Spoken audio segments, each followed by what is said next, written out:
have any update on Tyrod to get out of the hospital or anything like that? He's still there. He has ribs. He's pretty sore today. Thank you. Yep. Rock. Brian, are the ribs broken, or why are they keeping him? Why are they keeping him there? I guess just to keep him stabilized. Yeah, I'm not going to get in. He's got ribs. I'm not going to get into what they are, Tom. But he's pretty sore right now, so I'm assuming he'll be out here. I can't tell you when, but he's got sore ribs right now. It sounds like it's just a matter of discomfort. He's not in any danger or anything. No. He's okay in that regard. Yeah. Okay. Yep. Can you take us through the timeline with Daniel here? It sounds like he's been cleared for contact. He met with the doctor pregame. So they did his tests. Last week he did it the week before he did it on Friday. So he did his test, and they told me that he'd be ready to go next week. Paul Schwartz. Hey, Brian. Paul? Hey, so that means I got a couple for you. So that means that Daniel will be on the practice field and should be good to go full on Wednesday. Is that correct? Correct. Okay. Did you think about in overtime? Obviously, most of the time in overtime, a team that wins the toss wants the ball in overtime. But given how the strange nature to this game and the way you were leaning on defense and special teams and field position, was that a debate? Was that something you were thinking about? Yeah, it was discussed. It was definitely discussed, but decided to take it. And why? What was the main reason to decide to take it there? Yeah, I mean they had driven down there in overtime. Had some stuff that we liked, so decided to take it and try to go down there and score. Thank you. Yep. Dan Duggan. Hey, Brian, just a follow-up. So why the appointment on Sunday morning? Like, why couldn't it have been Saturday? Because then conceivably he could have played yesterday. Yeah, because that's when it was. So those guys told me after.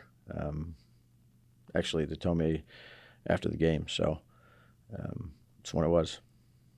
So you mean just like scheduling purposes? I think. No, I don't know. That's when it was, Dan. I was in the training room, before the game, and they told me about it after.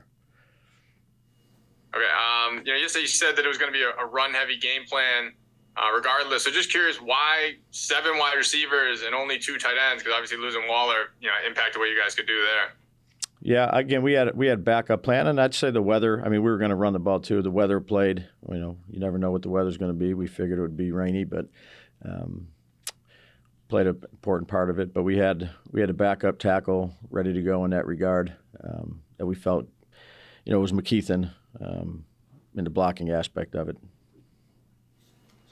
And then last one, just like obviously you ran the ball a ton there in the second half. Why not just like more creativity though? Kind of, you didn't do any 2 running back sets. You didn't do, I think you had 1 wildcat snap. You didn't get Paris involved in end arounds, whatever it might have been. Like it seemed like it was pretty vanilla. Yeah, I mean, got Wandell involved.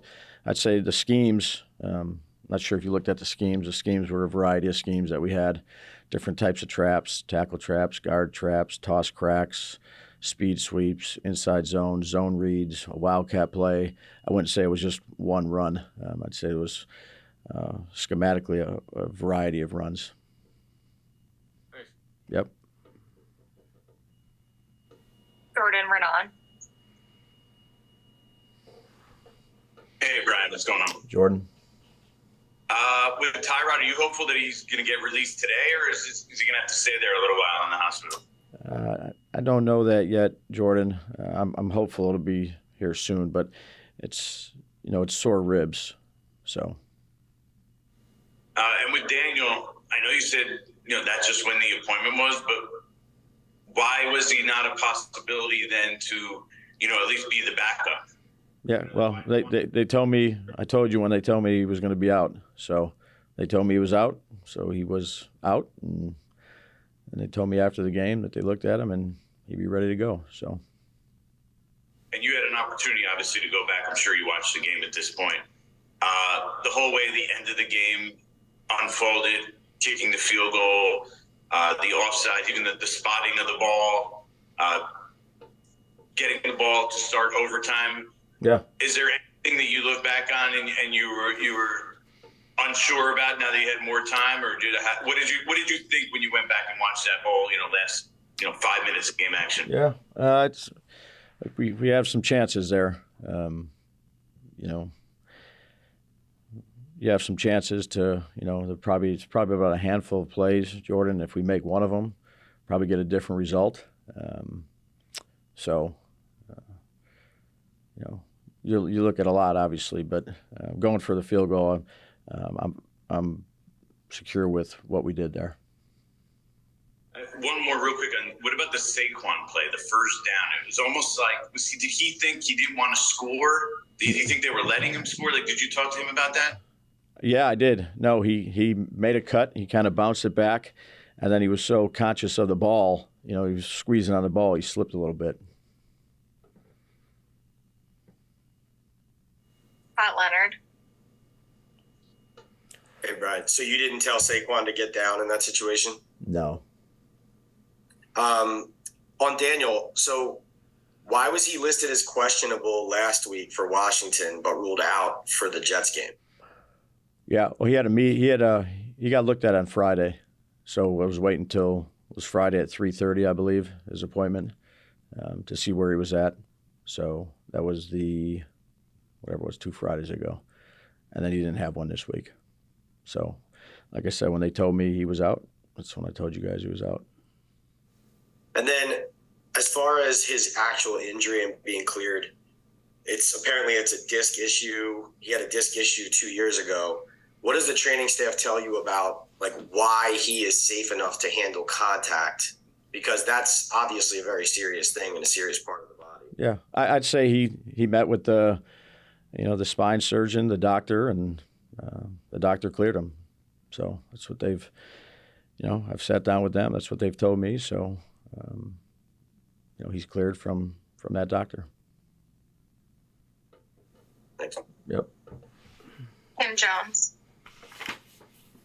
Hey, Dabes. Why on Friday did you kind of go out of your way to almost lead us to believe that Daniel would be a while, or, perhaps even if we wanted to extrapolate, which we shouldn't, I guess, but maybe that he even had a setback? Yeah, all I said was he's getting better, and we'll see what happens next week. That was I think I said it a few times, which he was getting better, and see where we're at next week. That's what they told me. Mm-hmm. Ed Valentine. Hey, Daves, you're getting a lot of questions about Daniel and perhaps being active on Sunday. Can you just clarify the rule on that? Once you list him out on Friday, can you change that on Sunday morning? No, he's out. Okay, so there was no possibility even if you had known Sunday morning. Yeah. Again, I go by the doctors, Ed, so when they tell me he's out, he's out. And considering Tyrod's situation, do you guys need to work out quarterbacks and look at adding a quarterback this week? Yeah, Joe and I'll go back upstairs, and I'll have a meeting here with Joe shortly. Anything on Graham? You said yesterday he's fine, but is there any concern about his health at all? No, he'll be okay. We'll take 3 more. Art Stapleton.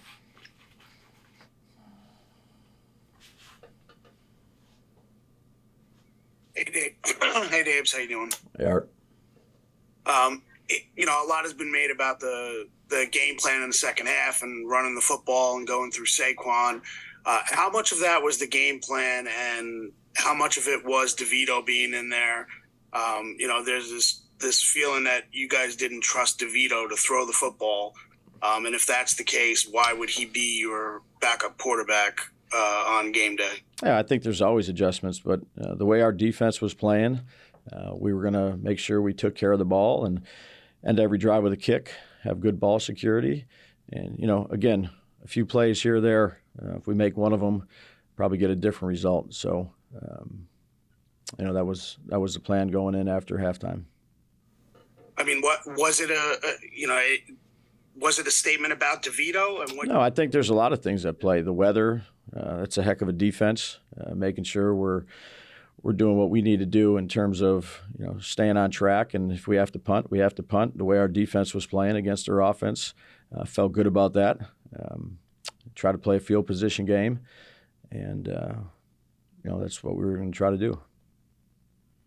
Thanks. Yep. Bob Brookover. Hey, Brian. I'm just curious. Do you guys need to bring in a quarterback given Tyrod's situation this week? And Yeah, Bob. Someone asked that, but I'm going to go back up there. No, that's okay. I'm going to go back up there and meet with Joe here. So we'll talk about that. There's definitely a possibility. Yeah. Okay. All right. Thanks. That's Yep. all. You got it. Last one, Tom Rock. Brian, there's obviously a lot of questions about the timing of this, these appointments and these checkups. Are you at all frustrated by them, or confused about the timing of them? If he had been cleared, obviously, sooner, that there could have been some adjustments. Yeah, I'd say whenever they tell me he's ready, that's when he's ready, Tom. So when they tell me he's not ready, he's not ready. And when they did, he's ready. So whenever they give me the information. What and then just in a big picture, what does it mean to a team to get its quarterback back? Yeah, it's good. Again, whether it's the quarterback, the left tackle, the right tackle, running back. I mean, anytime you can, get good players, certainly helps. The left tackle and right tackle are probably making progress too towards Sunday.